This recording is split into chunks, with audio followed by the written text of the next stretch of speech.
3.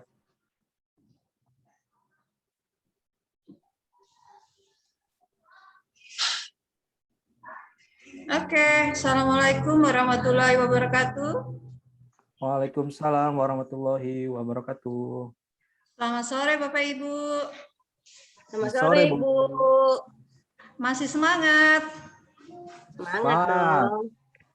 Semangat. Walaupun cuma terlihat bayang-bayang saya, tapi saya tetap semangat Bapak Ibu. Ya, Bu.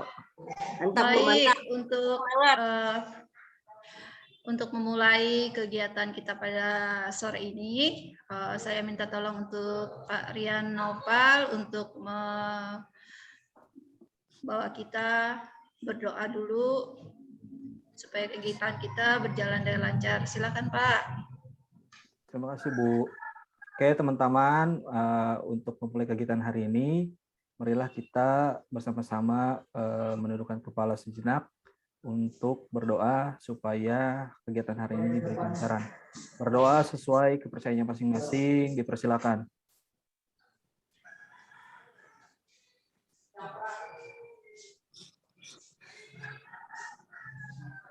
Berdoa selesai. Baik, terima kasih Pak Nopal. Bersama Ibu.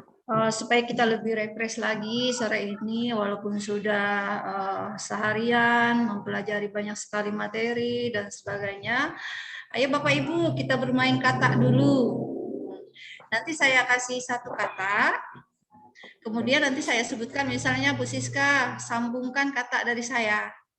Habis Oke, itu Bu. Pak Rian, nanti kita gabungkan. Nanti kata itu akan menjadi kalimat apa? Kira-kira seperti itu ya Pak?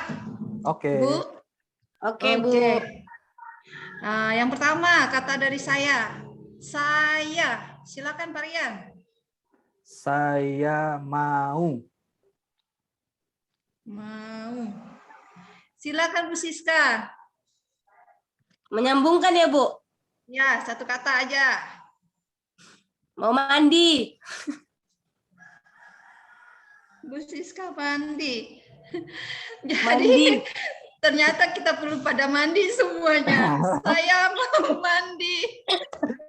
Betul, mewakili Panas, kita Bu, semua, Bu, ya. panas. Betul Bu, belum mandi? Belum. Nggak sempat, Bu. Gimana Pak Rian Noval? Sudah sempat mandi? Tadi pagi, Bu. Bagus, berarti nanti selesai kegiatan. Ya, Bu, tetap semangat. Satu kali lagi ya. Biar lebih Oke. refresh lagi, satu kali lagi, satu kata lagi. Belajar. Silakan Bu Siska. Mandiri. Mandiri, Bu Siska mandiri. Tadi mandi, sekarang mandiri. Berhubungan, Bu. Pak Rian silakan, Renova. Belajar mandiri selalu. Selalu. Selalu. Jadi kata belajar menjadi belajar mandiri selalu. Oke, baik sekali. Kalimatnya menjadi penyemangat kita, terutama dalam pelatihan kita yang cukup menguras tenaga, waktu, dan pikiran ini selama 10 hari, dan hari ini sudah masuk hari yang ke-9. Baik Bapak Ibu, melanjutkan materi kemarin. Kira-kira Bapak Ibu sudah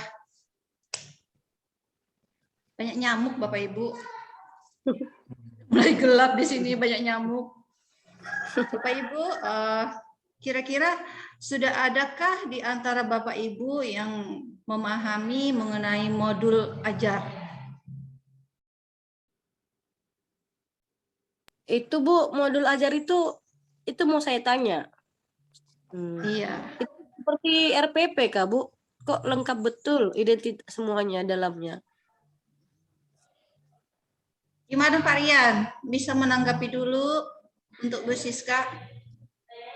Modul ajar mungkin apa ya? Mungkin ya selama ini kita tahunya RPP ya, mungkin sebuah perangkat pembelajaran untuk menunjang ketika kita melakukan proses pembelajaran, kalau Ya, oke. Begitu, Kak, Bu? Jadi menurut yang saya pelajari nanti karena kita sama-sama belajar, modul ajar itu sebetulnya kalau kita bilang, kalau kita sih taunya RPP ya. Nah, tapi ternyata di sini modul ajar dan RPP itu berbeda, Bapak Ibu. Jadi kalau modul ajar ini dia lebih spesifikasinya dalam artian modul ajar ini lengkap. Yang RPP itu kalau kita bisa bilang itu RPP itu anaknya modul ajar gitu loh. Nanti akan kita lihat di modulnya yang akan ditampilkan nanti ya Bapak Ibu. Oke, Bu. Kira-kira seperti itu. Baik, Pak Rian, silakan dibantu untuk modulnya. Baik, Bu.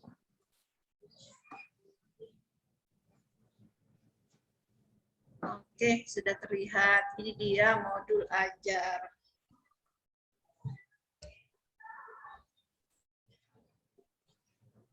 Di sini ada di agenda sesi, yang pertama itu ada konsep modul ajar. Kemudian ada komponen modul ajar. Seterusnya ada prinsip penyusunan modul ajar. Dan selanjutnya itu ada prosedur penyusunan modul ajar. Nah, terus yang selanjutnya itu ada di situ, saat ini kita akan belajar tentang konsep modul ajar, komponen modul ajar, yang dimana di dalam konsep modul ini bisa kita lihat sini Bapak Ibu, modul ajar adalah sejumlah alat atau sarana media, metode, petunjuk, dan pedoman yang dirancang secara sistematis dan menarik. Selanjutnya, modul ajar merupakan implementasi dari alur tujuan pembelajaran yang dikembangkan dari capaian pembelajaran dengan profil pelajar Pancasila sebagai sasaran. Yang selanjutnya, modul ajar disusun sesuai dengan fase atau tahap perkembangan peserta didik, mempertimbangkan apa yang akan dipelajari dengan tujuan pembelajaran dan berbasis perkembangan jangka panjang. Di sini guru perlu memahami konsep mengenai modul ajar agar proses pembelajaran lebih menarik dan bermakna. Di situ ada komponen modul ajarnya. Guru dalam satuan pendidikan diberi kebebasan untuk mengembangkan modul ajar sesuai dengan konteks lingkungan dan kebutuhan belajar peserta didik. Yang dimana Bapak Ibu di sini sangat ditekankan. Jadi kita sebagai Bapak Ibu guru itu mempunyai kebebasan untuk mengembangkan modul ajar kita sesuai dengan konteks lingkungan dan kebutuhan belajar peserta didik. Kenapa seperti itu Bapak Ibu? Karena peserta didik kita ini banyak sekali perbedaannya. Contohlah, kita kasih contoh. Kita yang di daerah dengan kita yang di kota itu sangat berbeda jauh. Yang pertama dari fasilitasnya. Nah, fasilitas seperti yang kita ketahui pada masa pembelajaran di rumah seperti ini, fasilitas kita yang kita gunakan itu sangat berbeda dengan fasilitas yang digunakan oleh siswa dan siswi yang berada di kota besar, terutama untuk apa? Misalnya jaringannya yang susah, terus kondisi geografis tempat tinggal para siswa-siswi kita itu berbeda. Kalau di kota kebanyakan anak-anak itu ya tinggalnya di kota, fasilitas belajarnya mudah dijangkau. Sementara kita ya seperti yang kita ketahui ya seperti itu, keterbatasan kita sangat banyak. Sehingga nanti dalam kita membuat modul ajar itu diharapkan sesuai dengan kondisi dan keadaan yang ada pada sekolah kita, yang ada pada peserta didik kita. Selanjutnya, modul ajar dilengkapi dengan komponen yang menjadi dasar dalam proses penyusunan. Selanjutnya lagi, Komponen modul ajar dalam panduan dibutuhkan untuk kelengkapan persiapan pembelajaran. Komponen modul ajar bisa ditambahkan sesuai dengan mata pelajaran dan kebutuhan. Nah, ini tadi Bapak Ibu, jadi disesuaikan dengan kondisi yang ada pada sekolah kita masing-masing. Kira-kira seperti itu Bapak Ibu. Sampai di sini dulu Bapak Ibu, silakan ada yang mau menanggapi. Kalau belum ada, kita lanjut ya. Bu. Bu. Selanjutnya yang ke informasi umum. Di informasi umum itu ada identitas modul. Nah, di dalam identitas modul itu memberikan informasi tentang modul ajar yang dikembangkan terdiri dari yang pertama, nama penyusun, institusi dan tahun disusunnya modul ajar. Ini sangat jelas ya Bapak Ibu. Kalau kita yang menyusun, ya nama kita. Institusi kita, ya di mana tempat kita mengajar. Tahunnya, ya kapan kita membuatnya. Seperti itu. Yang selanjutnya itu jenjang sekolah, sudah pasti itu. SD, SMP, atau SMA. Kelasnya, kelas di mana kita mengajar, misalnya kelas 10, 11, atau 12. Yang selanjutnya, alokasi waktu. Penentuan alokasi waktu yang digunakan adalah alokasi waktu sesuai dengan jam pelajaran yang berlaku di unit kerja masing-masing. Tuh, selanjutnya apa yang bagian B? Bagian B, kompetensi awal. Kompetensi awal adalah pengetahuan dan atau keterampilan yang perlu dimiliki siswa sebelum mempelajari topik tertentu. Potensi awal merupakan ukuran seberapa dalam modul ajar dirancang. Oke. Selanjutnya. Yang selanjutnya itu bagian C. Profil pelajar Pancasila. Merupakan tujuan akhir dari suatu kegiatan pembelajaran yang berkaitan erat dengan pembentukan karakter peserta didik. Profil Pancasila dapat tercermin dalam konten dan atau metode pembelajaran. Di dalam modul pembelajaran profil Pancasila tidak perlu mencantumkan seluruhnya, namun dapat memilih profil pelajar Pancasila yang sesuai dengan kegiatan pembelajaran dalam modul ajar. Yang selanjutnya, 6 dimensi profil pelajar Pancasila saling berkaitan dan terintegrasi dalam seluruh mata pelajaran melalui atau terlihat dengan jelas di dalam yang pertama itu materi, isi pelajaran, pedagogi dan atau kegiatan proyek atau asesmen. Setiap modul ajar memuat satu atau beberapa unsur dimensi profil Pancasila yang telah ditentukan. Selanjutnya, yang bagian D, sasaran dan prasarana. Merupakan fasilitas dan bahan ajar yang dibutuhkan untuk menunjang kegiatan pembelajaran. Sarana merujuk pada alat dan bahan yang digunakan. Sementara prasarana di dalamnya termasuk materi dan sumber bahan ajar lain yang relevan yang digunakan dalam kegiatan pembelajaran. Ketersediaan materi disarankan mempertimbangkan kebutuhan peserta didik, baik dengan keterbatasan atau kelebihan. Teknologi termasuk sarana dan prasarana yang penting untuk diperhatikan dan juga dimanfaatkan agar pembelajaran lebih dalam dan bermakna. Nah, sampai di sini Bapak Ibu, apabila kita lihat ketersediaan materi, katanya di sini, disarankan mempertimbangkan kebutuhan peserta didik, baik dengan keterbatasan atau kelebihan. Nah, bagaimana Bapak Ibu di sekolah Bapak Ibu, apakah sarana dan prasarananya sudah memadai? Gimana Pak Rian? kalau di tempat Pak Oke, Rian? Bu. Kalau di saya, alhamdulillah kalau untuk fasilitas di sekolah sudah cukup memadai. Tapi, nah yang jadi persoalan kan ketika daring ini, Bu ya. Jadi ketika siswa di rumah tidak bisa memaksimalkan fasilitas yang ada di sekolah.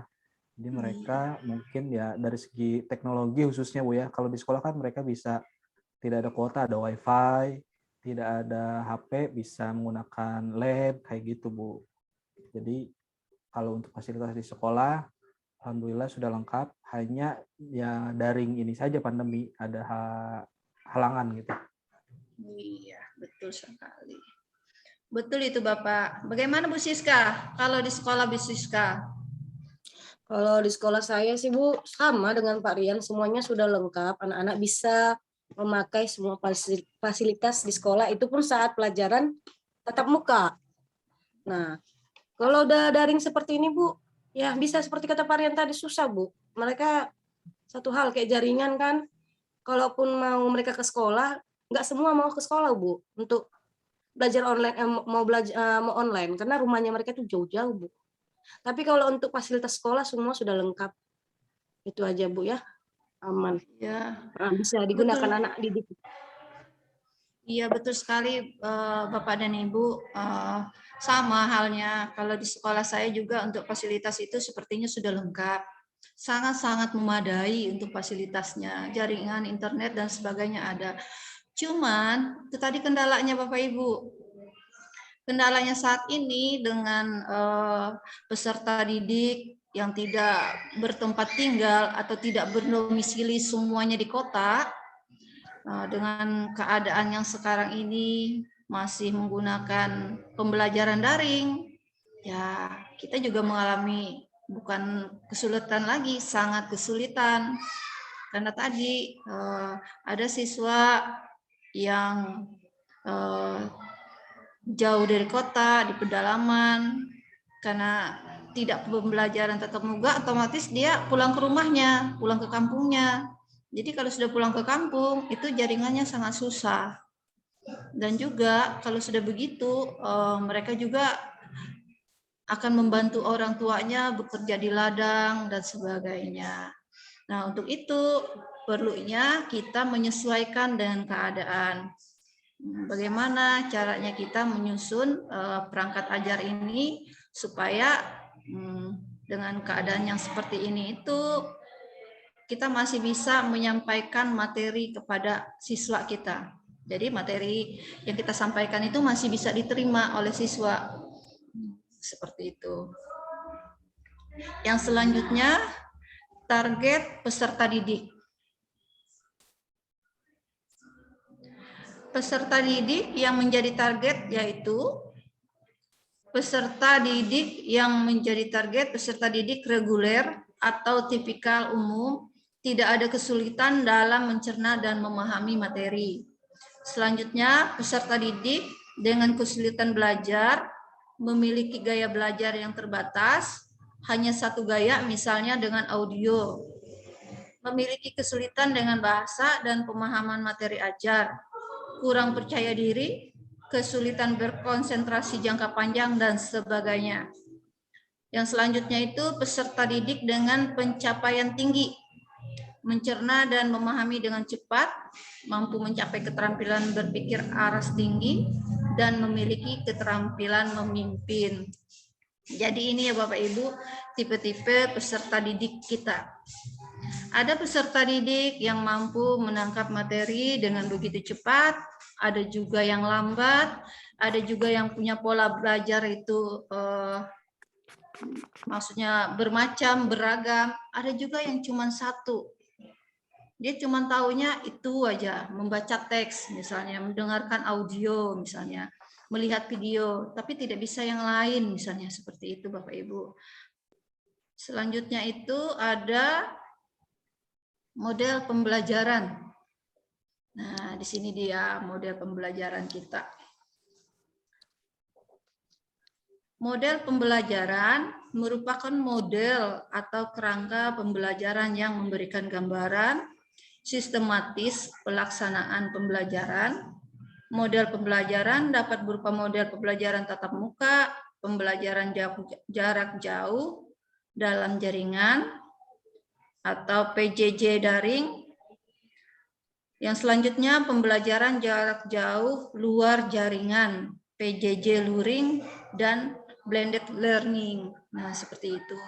Ini model-model pembelajaran yang bisa kita terapkan Bapak Ibu di sekolah kita, yang mana yang pada saat ini yang sesuai itu yang seperti apa.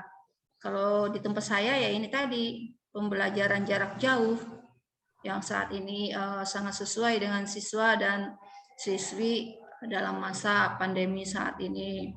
Seperti itu Bapak Ibu, sampai di sini kira-kira dari Bapak Ibu ada yang mau menambahkan, silahkan.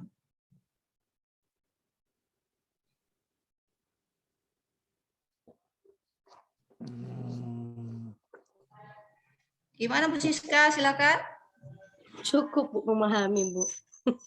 Cukup? Ya, Gimana Pak saya Rian? pribadi Cukup? Cukup, Bu. Cukup. Oke. Seperti itu ya Bapak Ibu untuk materi kita pada hari ini, modul pembelajaran yang di mana tadi sudah memuat berbagai alur dari proses. Yang pertama tadi ada konsep modul pembelajaran, seterusnya ada komponen modul pembelajaran, yang sampai pada akhirnya tadi ada model pembelajaran. Kira-kira seperti itu Bapak Ibu untuk hari ini. Saya cukupkan, kurang dan lebihnya saya mohon maaf. Semoga bermanfaat bagi kita semua. Terima kasih. Wassalamualaikum warahmatullahi wabarakatuh. Waalaikumsalam warahmatullahi wabarakatuh.